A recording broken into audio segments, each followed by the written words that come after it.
Bismillahirrahmanirrahim. Assalamualaikum warahmatullahi wabarakatuh.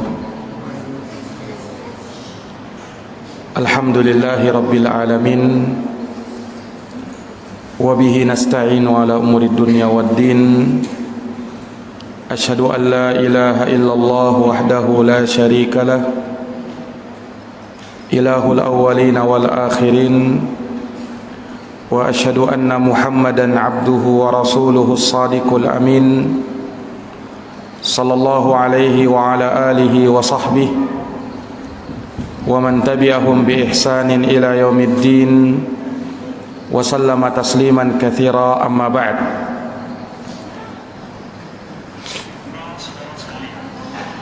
Ma'asyiral muslimin wal muslimat, hadirin wal hadirat, bapak-bapak, saudara-saudara sekalian yang dirahmati dan dimuliakan oleh Allah Subhanahu wa taala.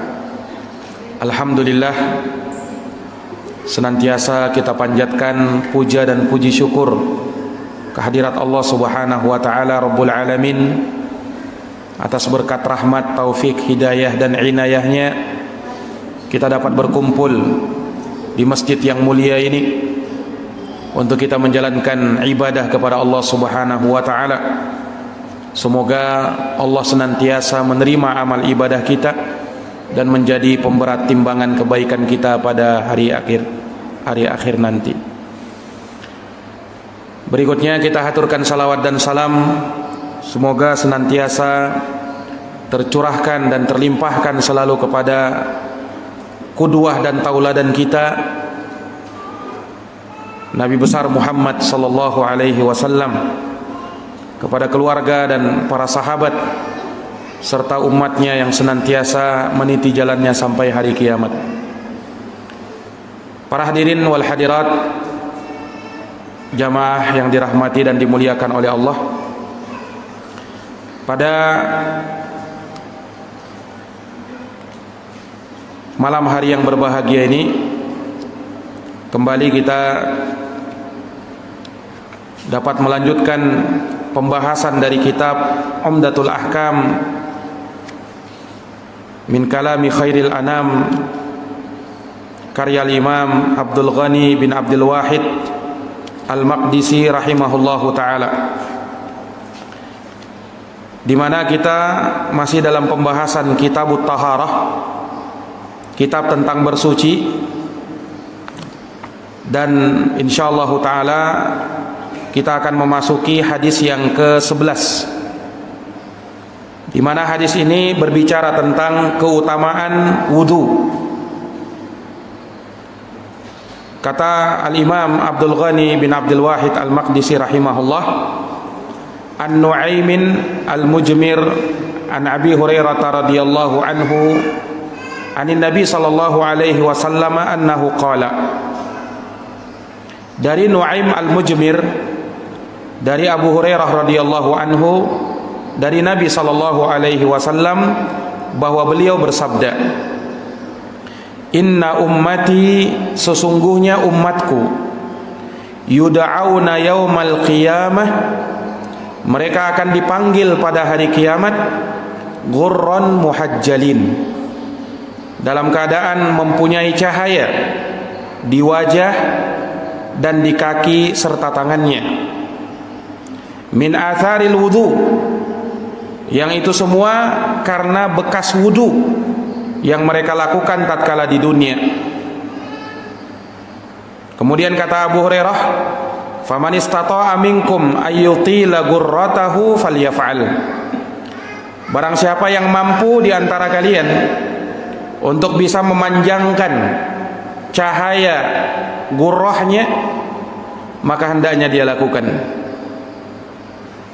Wa fi lafdhin li Muslim, dalam lafaz yang lain milik Al-Imam Muslim dikatakan, ra'aitu Abu Hurairah, aku pernah melihat Abu Hurairah yatawaddau, beliau pernah berwudu, fa ghassala wajahahu wa yadayhi, dan beliau pun mencuci wajah dan kedua tangannya, hatta kada yablughul mankibaini, hingga beliau mencucinya sampai ke dua pundaknya. Summa ghasala rijlaihi, lalu beliau mencuci kedua kakinya, hatta rafa'a ila saqain, hingga sampai kepada betisnya. Summa qala, kemudian Abu Hurairah berkata, sami'tu Rasulullah sallallahu alaihi wasallam yaqul, aku mendengar Rasulullah sallallahu alaihi wasallam bersabda, inna ummati, sesungguhnya umatku, yud'auna yaumal qiyamah ghurran muhajjalin, mereka akan dipanggil pada hari kiamat dalam keadaan bercahaya di wajah, tangan dan kaki mereka. Min atharil wudu, dan itu mereka dapatkan karena bekas wudu yang mereka lakukan. Faman istata'a minkum ayyutila gurratahu wa tahjilahu falyaf'al, maka siapa di antara kalian yang ingin memperpanjang cahaya baik di wajah maupun di kaki dan tangannya, maka hendaknya dia kerjakan. Wa fi lafdin li Muslim, dan juga dalam lafaz yang lain milik Imam Muslim, Abu Hurairah berkata, sami'tu khalili, aku pernah mendengar kekasihku, yaitu Nabi sallallahu alaihi wasallam yaqul, beliau bersabda, tablughul hilyatu minal mu'min haitsu yablughul wudu, perhiasan orang yang beriman itu sejauh mana air wudu membasahi anggota badannya. Naam, ini hadis yang disebutkan oleh Al-Imam Abdul Ghani Al-Maqdisi di dalam kitabnya ini, di mana hadis ini diterima dari seorang tabi'in yang mulia yang bernama Nu'aim Al-Mujmir, yang beliau adalah Nu'aim ibnu Abdillahi Abu Abdillah Al-Madani Al-Qurashi, maula dari sahabat Umar bin Khattab, yaitu bekas budaknya Umar yang beliau merdekakan. Beliau adalah murid dari sahabat, sehingga dikatakan sebagai tabi'iyun, seorang tabi'in. Dan beliau thiqah, orang yang terpercaya. Beliau dijuluki dengan Al-Mujmir sebab di masa itu salah satu pekerjaan Nu'aim Al-Mujmir adalah beliau melakukan tajmir atau tabkhir di masjid. Tabkhir itu artinya memberikan asap yang berbau wangi di masjid, di mana orang dulu minyak wanginya mereka biasa bakar sesuatu yang harum, kemudian hal tersebut dimasukkan di ruangan-ruangan, salah satunya di masjid, supaya masjid itu menjadi harum. Orang dulu seperti itu, namanya bukhur. Sampai sekarang orang Arab pun memakai yang demikian. Jadi kalau mereka ingin mewangikan ruangannya, mereka bakar itu. Ya mirip dupa-dupa, tapi yang berbau wangi, bukan yang berbau mistis. Karena kalau kita terkadang yang bakar-bakar itu terkadang berbau mistis. Nah, kalau dulu orang Arab, bahkan sampai sekarang, mereka gunakan itu untuk mewangikan ruangan. Jadi kalau ada tamu datang, mereka bakar itu supaya tamunya masuk dan mencium aroma yang wangi. Nah, makanya beliau digelari dengan Nu'aim Al-Mujmir. Nu'aim tukang membuat harum masjid, karena beliau sering memberikan harum-harum, wangi-wangian di masjid Allah Subhanahu wa ta'ala. Nah, Abu Hurairah radhiyallahu anhu, sahabat Nabi yang mulia, yang bernama Abdurrahman bin Sakhar Ad-Dausi. Telah kita bacakan biografi singkat beliau, di mana beliau meriwayatkan hadits ini dari Nabi sallallahu alaihi wasallam. Beliau bersabda, "Inna ummati, sesungguhnya umatku ini, yud'auna yaumal qiyamah, kelak akan dipanggil pada hari kiamat, ghurran muhajjalin, dalam keadaan bercahaya wajahnya, tangannya dan kakinya." Itu umat Islam.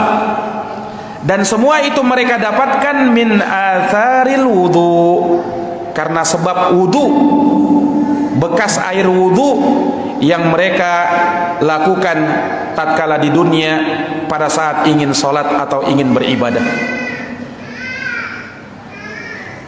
Jadi Nabi SAW mengatakan, "Inna ummati, sesungguhnya umatku ini." Umat dalam bahasa syariat punya beberapa makna. Terkadang umat itu maksudnya adalah umat, kumpulan manusia yang sangat banyak. Nah, itu mungkin yang langsung dipahami ketika disebut umat. Umat Muhammad artinya apa? Mereka dalam jumlah yang besar yang menjadi pengikut Muhammad sallallahu alaihi wasallam. Naam. Dan ini bisa kita pahami dalam beberapa ayat, di antaranya firman Allah Subhanahu wa taala, "Wal takum minkum ummatun yad'una ilal khair." Hendaknya ada di antara kalian segolongan umat, maksudnya sekumpulan manusia yang banyak. Mereka ini yad'una ilal khair, menyeru kepada yang baik, menyeru manusia untuk menjadi baik. Sebagaimana dalam surat Ali Imran ayat 104. Ini makna yang pertama. Umat artinya sekumpulan manusia yang sangat banyak. Makna yang kedua, umat juga bisa bermakna ad-din, agama. Nah, ini kita bisa pahami tatkala membaca ayat di dalam Quran, di mana orang-orang musyrikin mengatakan, ya, tatkala mereka diajak kepada Quran dan untuk menerima Islam, apa kata mereka? Inna wajadna aba'ana ala ummah wa inna ala atharihim muqtadun. Sesungguhnya kami mendapati bapak-bapak kami berada di atas umat. Nah, maksudnya di sini berada di atas umat, maknanya berada di atas din, agama. Dan kami akan mengikuti agama bapaknya kami. Jadi umat juga bisa bermakna agama. Ini makna yang kedua. Makna yang ketiga, umat juga terkadang bermakna imam, qudwah, yang dijadikan tauladan dan panutan. Makanya Allah Subhanahu wa taala menyebut di dalam Quran tentang Nabi Ibrahim alaihi salam, kata Allah Subhanahu wa taala, "Inna Ibrahima kana ummatan qanitan lillah." Sesungguhnya Ibrahim itu adalah umat. Nah, di sini tidak mungkin kita pahami umat di sini artinya sekumpulan orang, karena Nabi Ibrahim seorang diri. Ibrahim itu adalah seorang imam. Ibrahim itu adalah seorang qudwah, tauladan bagi umat. Nah, ini jamaah sekalian yang dirahmati dan dimuliakan oleh Allah. Yang keempat, umat juga bisa bermakna az-zaman, waktu. Nah, itu kita bisa lihat dalam Al-Quran di surat Yusuf. Dikisahkan kisahnya Nabi Yusuf ketika beliau di penjara, dan di penjara ada dua orang temannya. Dua orang temannya ini meminta kepada Nabi Yusuf untuk mentakwil mimpinya, karena Nabi Yusuf ini seorang nabi yang diberikan oleh Allah kelebihan bisa mentakwilkan mimpi. Dan takwilnya beliau benar, sesuai dengan apa yang terjadi dan bakalan terjadi. Karena mimpi itu terkadang punya makna, Pak. Ulama mengatakan mimpi itu ada 3. Mimpi dari Allah, mimpi dari setan, mimpi karena bunga-bunga tidur. Nah, kalau mimpi dari Allah biasanya mimpi yang baik-baik. Nah, itu dari Allah itu. Kalau mimpi dari setan, mimpi buruk. Kata Nabi, jangan diceritakan kalau mimpi buruk. Yang ketiga, mimpi karena bunga-bunga tidur. Biasanya terjadi, mungkin kita sudah melakukan sesuatu kemudian terbawa-bawa ke mimpi. Nah, itu bunga-bunga tidur saja. Nah, Nabi Yusuf alaihissalam pandai mentakwilkan mimpi. Dan ada sebagian orang pada hari ini yang memang mempelajari ilmu tentang takbir mimpi itu. Ada memang takwilnya, ada memang maknanya. Nah, ini jamaah sekalian yang dirahmati dan dimuliakan oleh Allah. Nah, lanjut kisah tadi. Jadi tatkala 2 orang kawannya ini bermimpi, diceritakan kepada Nabi Yusuf. Nabi Yusuf mentakwilkannya. Adapun kamu, ya, kamu akan meninggal nantinya, akan dihukum oleh sang raja. Dan kamu akan bebas dan menjadi pelayan raja. Ditakwilkan seperti itu dan benar seperti yang disebutkan oleh Nabi Yusuf. Dua-duanya bebas, tapi yang satu dihukum, yang satunya jadi pelayan raja. Nabi Yusuf berpesan kepada yang selamat ini, yang jadi pelayan raja ini, nanti kalau kau bebas, sebutkan saya di sisi sang raja. Itu harapannya Nabi Yusuf, supaya bisa keluar dari penjara. Apa yang terjadi? Ternyata kawannya ini lupa. Maka disebutkan falabitha fis sijni bid'a sinin. Akhirnya Nabi Yusuf tetap mendekap di penjara selama beberapa tahun. Sampai pada suatu kejadian, sang raja bermimpi. Dia panggil orang-orang yang bisa mentakwilkan mimpi. Tidak ada yang bisa mentakwilkannya. Barulah sang pelayan ini ingat, oh dulu di penjara ada orang yang bisa mentakwil mimpi. Baru dia ingat. Disebut di dalam Quran, ini syahidnya, waddakara ba'da ummah. Dan dia baru ingat Nabi Yusuf ba'da ummah, setelah umat. Umat di sini bermakna setelah zaman yang berlalu sangat lama. Umat maknanya waktu, waktu yang sangat lama. Baru dia ingat Nabi Yusuf. Nah, barulah diceritakan Nabi Yusuf dipanggil. Akhirnya apa? Ditakwilkan mimpi sang raja, benar seperti yang ditakwilkan oleh Nabi Yusuf. Akhirnya sang raja mengangkat Nabi Yusuf menjadi bendaharawan negeri Mesir. Nah, ini jamaah sekalian yang dirahmati dan dimuliakan oleh Allah Subhanahu wa taala. Jadi umat tidak keluar dari 4 makna tadi. Dan maksud Nabi ketika menyebut inna ummati, sesungguhnya umatku, umat di sini maknanya apa? Apakah maknanya waktu, atau maknanya imam, atau maknanya agama, atau sekumpulan manusia? Nah, maknanya di sini adalah sekumpulan manusia, umatnya Nabi Muhammad SAW. Kita ini termasuk umatnya Nabi Muhammad SAW, insyaallah. Jadi kata Nabi, sesungguhnya umatku yuda'auna yaumal qiyamah, nanti akan dipanggil pada hari kiamat. Umatnya Nabi akan dipanggil pada hari kiamat. Nah, ini tentunya ummatul ijabah, umat yang sudah menjawab dakwahannya Nabi. Karena umatnya Nabi ada 2, ada ummatul ijabah, ada ummatul dakwah. Kalau ummatul dakwah, orang kafir juga masuk umatnya Nabi. Orang kafir juga masuk umatnya Nabi. Kenapa? Mereka juga didakwahi supaya masuk Islam. Adapun ummatul ijabah, umat yang sudah menerima Islam, yang sudah menjadi pengikut Rasulullah sallallahu alaihi wasallam. Nah, ummati yang dimaksud di dalam hadis ini adalah ummatul ijabah, umat yang sudah menjawab seruannya Nabi, yang sudah Islam, yang sudah menjadi pengikut Rasulullah sallallahu alaihi wasallam. Mereka kelak di hari kiamat. Hari kiamat dalam bahasa Arab disebut dengan yaumul qiyamah. Kalau secara bahasa, yaum artinya hari, al-qiyamah artinya tegak. Yaumul qiyamah artinya hari yang tegak. Nah, kalau kita bahasakan hari kiamat, nah, itu kan sebenarnya bahasa Arab itu.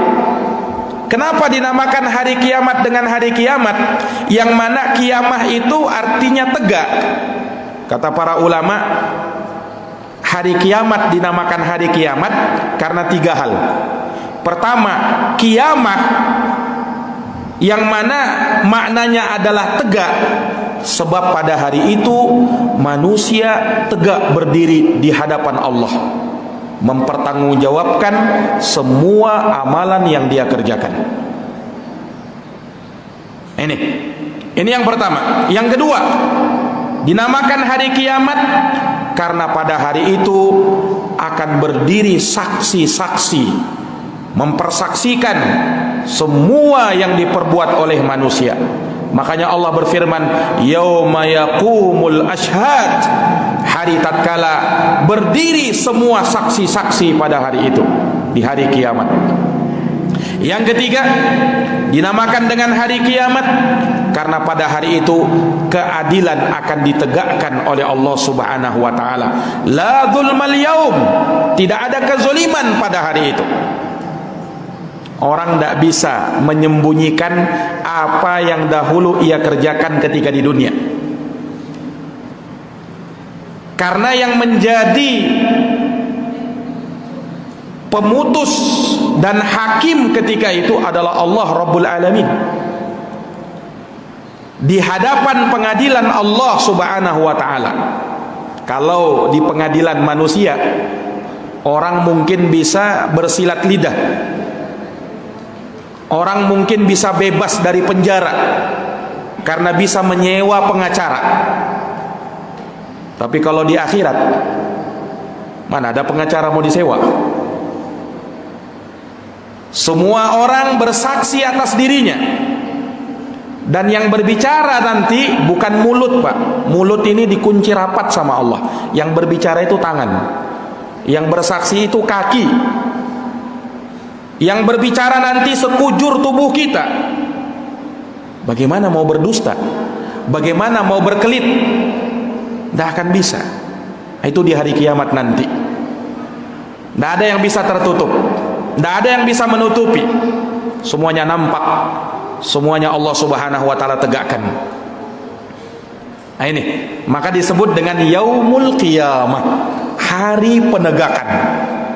Ditegakkan pada waktu itu manusia di hadapan Allah, ditegakkan semua saksi-saksi, dan ditegakkan keadilan, dijunjung tinggi keadilan, kezoliman ditiadakan. Orang kalau beramal sekecil apapun amalnya akan didatangkan oleh Allah. Sebagaimana dosa, kalau ada yang mengerjakan dosa, Allah akan datangkan itu dosa. Walaupun kita sekarang sudah lupa mungkin karena sudah dosanya sudah bertahun-tahun, lupa. Nah, hari kiamat tidak ada yang lupa, ingat semuanya dosa yang pernah dahulu dia kerjakan. Ini jamaah sekalian yang dirahmati dan dimuliakan oleh Allah. Jadi Nabi mengabarkan, sesungguhnya umatku mereka kelak akan dipanggil pada hari kiamat. Nah, tentunya manusia kan banyak ketika itu, Pak. Dari awal manusia sampai akhir, kira-kira berapa miliar itu manusia ketika itu? Banyak tentunya.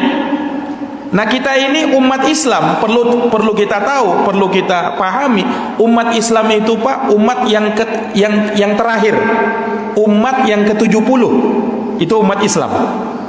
Berarti apa? Sudah berlalu 69 umat di belakang kita. Kita umat ke-70. hari kiamat tegak pada umat ini. Nah, kalau dari awal manusia sampai akhir manusia dikumpulkan dan kita tidak tahu kapan kiamat itu tiba, kira-kira berapa banyaknya manusia ketika itu, ya kan? Dan tidak semuanya umat Rasulullah sallallahu alaihi wasallam. Kalau begitu bagaimana ya caranya Nabi mengenali umatnya? Kalau mungkin sahabatnya yang sudah bersama beliau tahu ini sahabatnya dulu. Tapi yang kita datang belakangan, yang tidak melihat Nabi sallallahu alaihi wasallam, bagaimana caranya Nabi kenal kita? Terjawab dengan hadits ini. Apa kata Nabi? Umatku nanti pada hari kiamat akan dipanggil oleh Allah. Cirinya umat Islam yang ini terbedakan dari umat-umat yang lain. Umat yang lain tidak ada ciri ini. Apa itu? Gurron muhajjalin.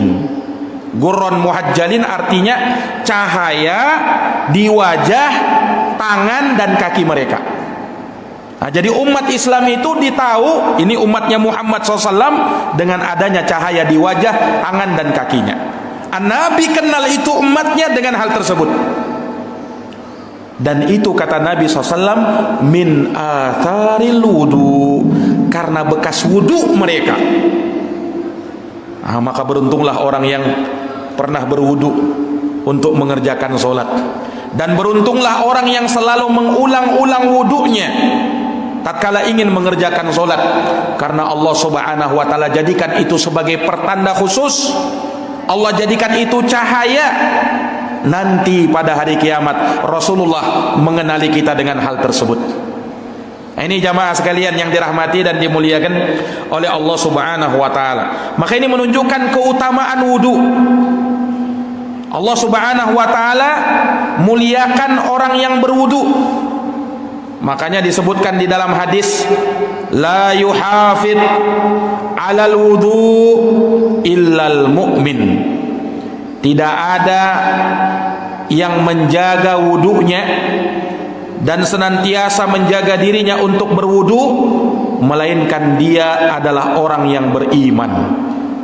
Dipersaksikan imannya oleh Nabi sallallahu alaihi wasallam. Kenapa? Karena tidak ada yang mendorong dia untuk melakukan wudu melainkan apa? Karena hatinya tergerak ingin ibadah, karena hatinya tergerak ingin sholat, dan dia butuh mensucikan dirinya. Ini jamaah yang dirahmati dan dimuliakan oleh Allah. Kemudian wudu itu disebut juga oleh Nabi sebagai syatrul iman, seperduanya iman. Kata Rasul sallallahu alaihi wasallam, at-tuhur syatrul iman. Wudu adalah separuhnya iman. Wudu adalah separuhnya iman. Nah, ini jamaah yang dirahmati oleh Allah. Orang yang berwudu, dosa-dosanya akan diampuni oleh Allah. Bahkan tidaklah air wudu yang menetes, baik di wajahnya, di tangannya, di kakinya, di rambutnya, melainkan tetesan itu akan gugur bersama dengan dosa-dosa yang dia kerjakan. Subhanallah. Nah, ini keutamaan wudu, Pak. Iya.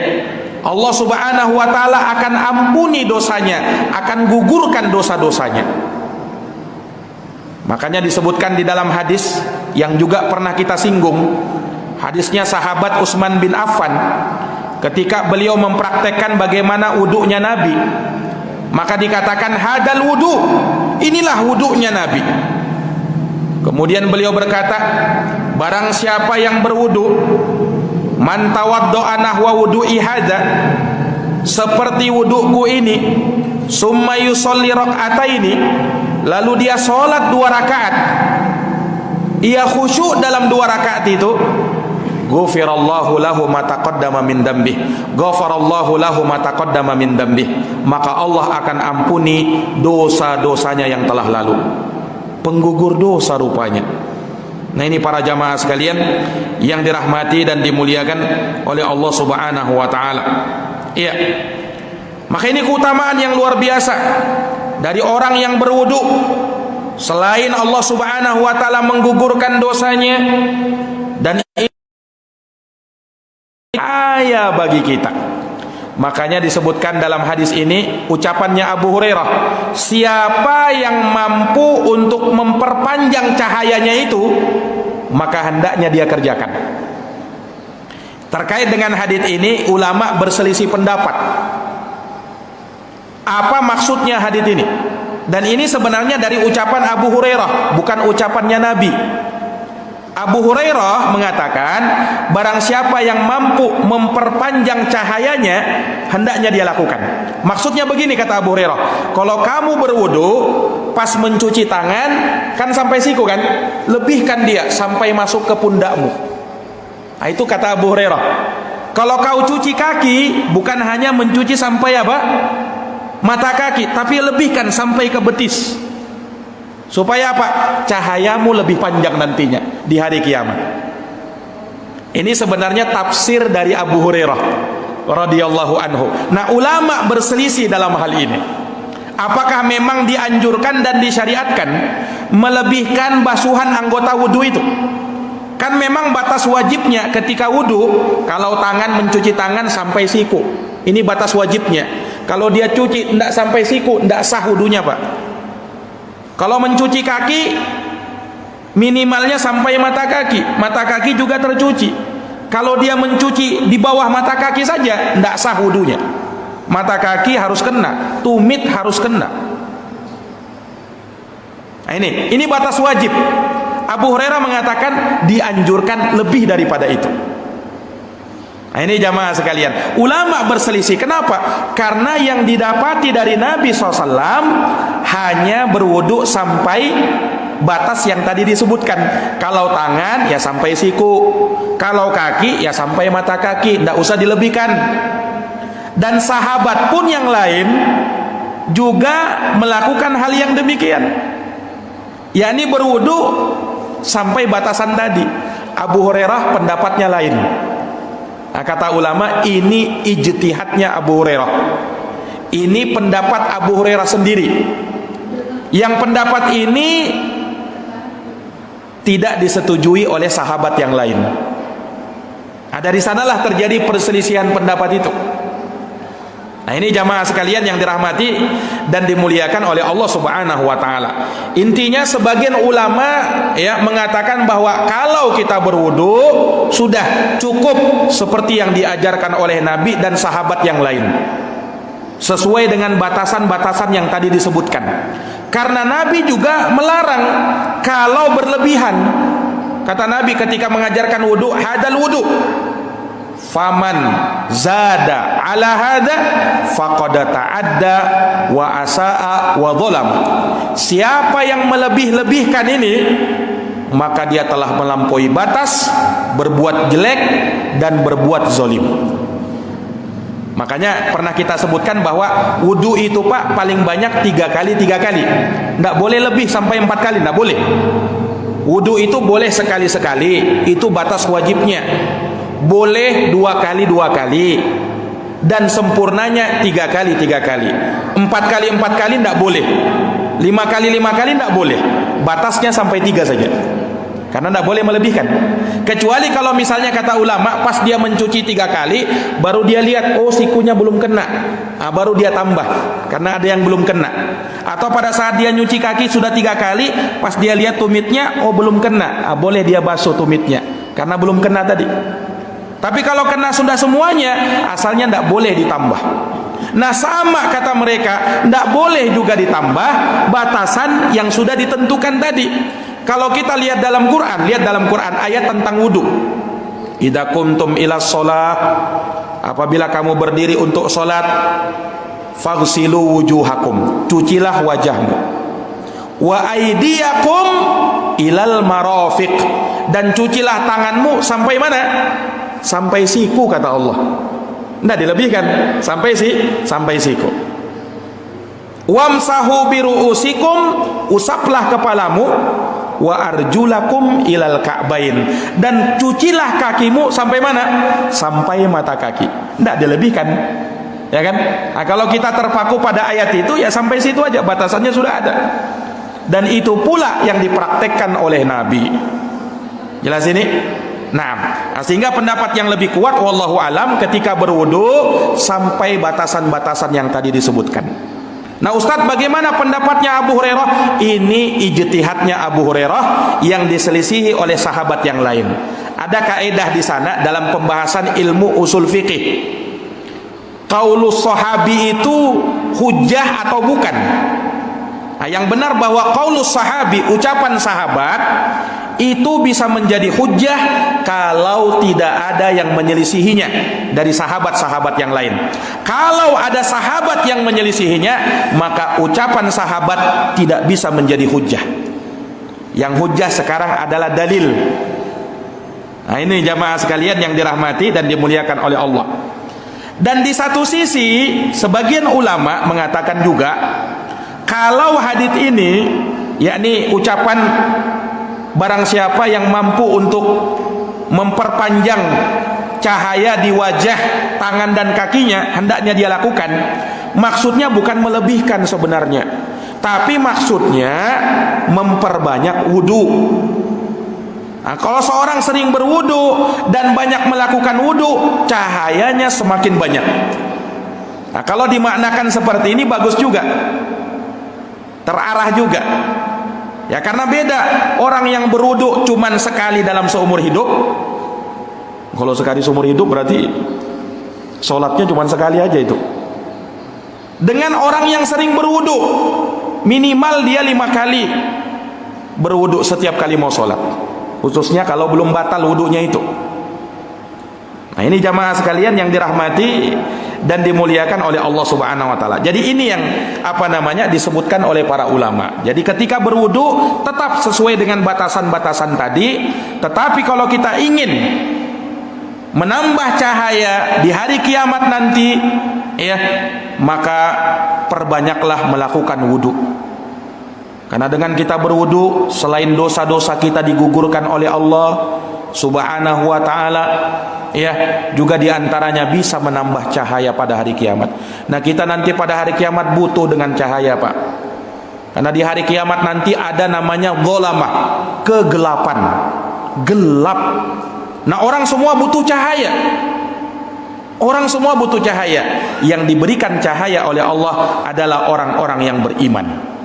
Adapun mereka yang zalim, Allah tidak berikan cahaya.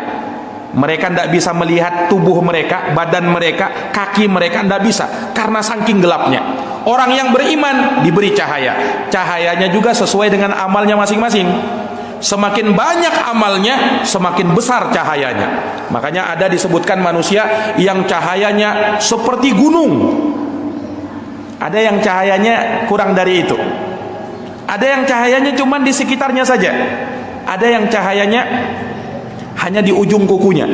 Nah, itu dia jaga terus cahayanya. Nggak gelap, kalau mati gelap sudah dia. Subhanallah. Orang butuh cahaya pada waktu itu.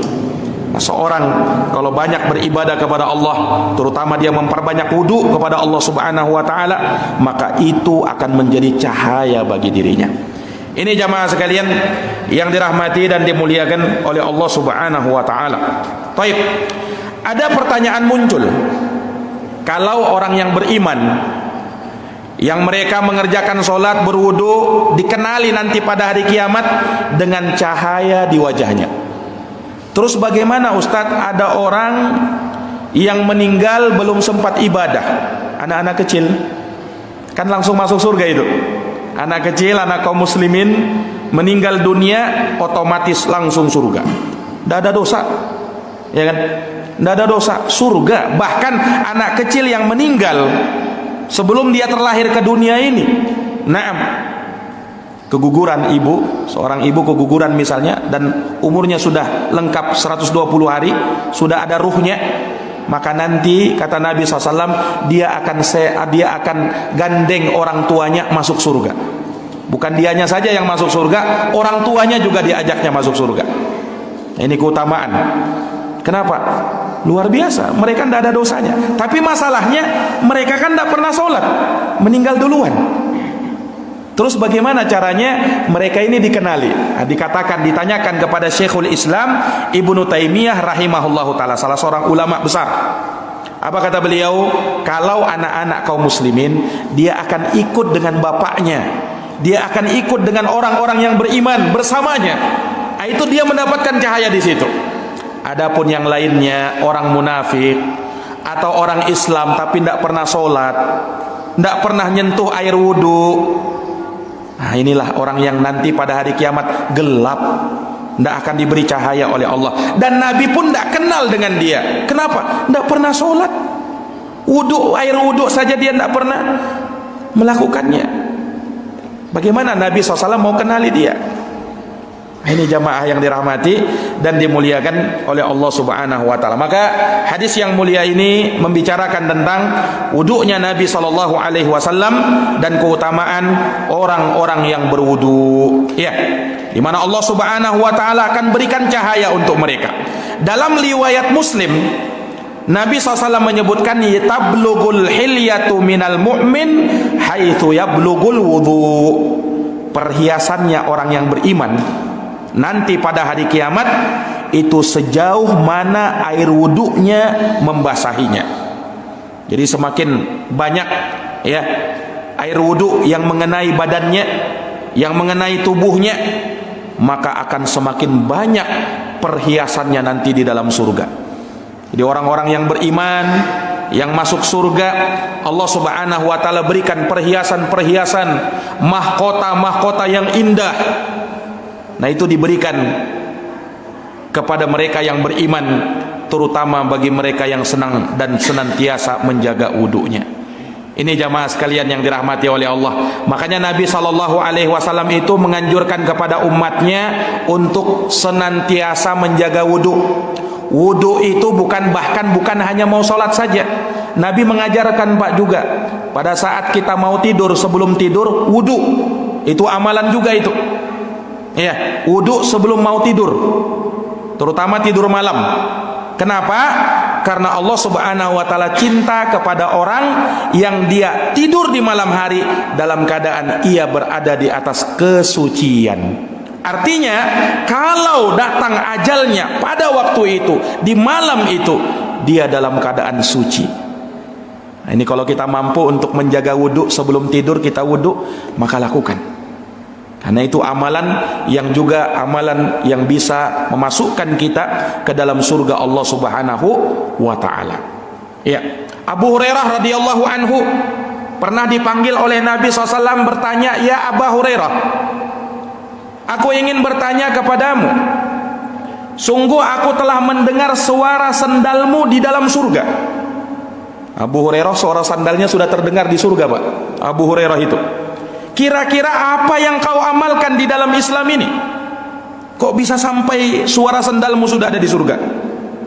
Kata Abu Hurairah, "Ya Rasulullah, tidak ada amalan yang paling aku harapkan di dalam Islam ini, melainkan ya Rasul, kalau saya berhadas, apapun itu, baik hadas kecil maupun hadas besar, melainkan saya langsung wudu. Setelah saya wudu, saya langsung sholat 2 rakaat sunnah wudu. Itu terus yang saya lakukan ya Rasul." Jadi setiap kali hadas, ya apapun, dia buang air kecil, buang angin, buang air besar, apapun, kalau dia berhadas, setelah dia hadas langsung dia wudu. Itu amalannya Abu Hurairah sampai suara sandalnya sudah terdengar di dalam surga. Subhanallah. Nah, ini para jamaah, dan ini tidak lain dan tidak bukan melainkan akan keutamaan orang yang senantiasa menjaga wudunya. Ya, lebih daripada itu, malaikat Allah Subhanahu wa taala akan mendoakan orang-orang yang berwudu. Disebutkan dalam hadis, "Man bata tahiron." Barang siapa yang tidur dalam keadaan wudu, suci dia berwudu. Apa kata Nabi sallallahu alaihi wasallam? "Bata fi syi'arihi malakun falam yastayqid illa qalal malak Allahumma ighfir li abdika fulanin fa innahu bata tahiran." Perhatikan Pak haditsnya, Pak. Tidaklah ada seorang hamba yang tidur di malam hari dan dia sebelum itu tidur, sebelum itu dia bersuci wudu, melainkan malaikat yang ada bersamanya, naam, akan berkata bahwasanya dia tidaklah akan bangun hingga malaikat berdoa, "Ya Allah, ampunilah hambamu ini. Ampunilah hambamu ini si fulan," disebut namanya, "karena sungguh dia tidur dalam keadaan sudah berwudu, sudah dalam keadaan suci." Hadis riwayat Imam Ibnu Hibban, Syuaib Al-Arnaud dan selainnya. Dan hadis ini disahihkan oleh Syekh Al-Albani dalam Sahih Targhib wa Tarhib. Hadisnya sahih. Ini menunjukkan keutamaan orang yang menjaga wudu. Para jamaah yang dirahmati dan dimuliakan oleh Allah, demikian hadis kita pada malam hari ini. Semoga bermanfaat, semoga memotivasi kita untuk senantiasa menjaga wudu kita, menjaga ibadah kita, dan senantiasa kita berada di atas kesucian. Dan dengan itu semoga Allah Subhanahu wa taala mensucikan hati-hati kita dan menjadikan kita orang-orang yang termasuk dari mereka yang akan mewarisi surganya dan dijauhkan dari api nerakanya. Amin amin ya rabbal.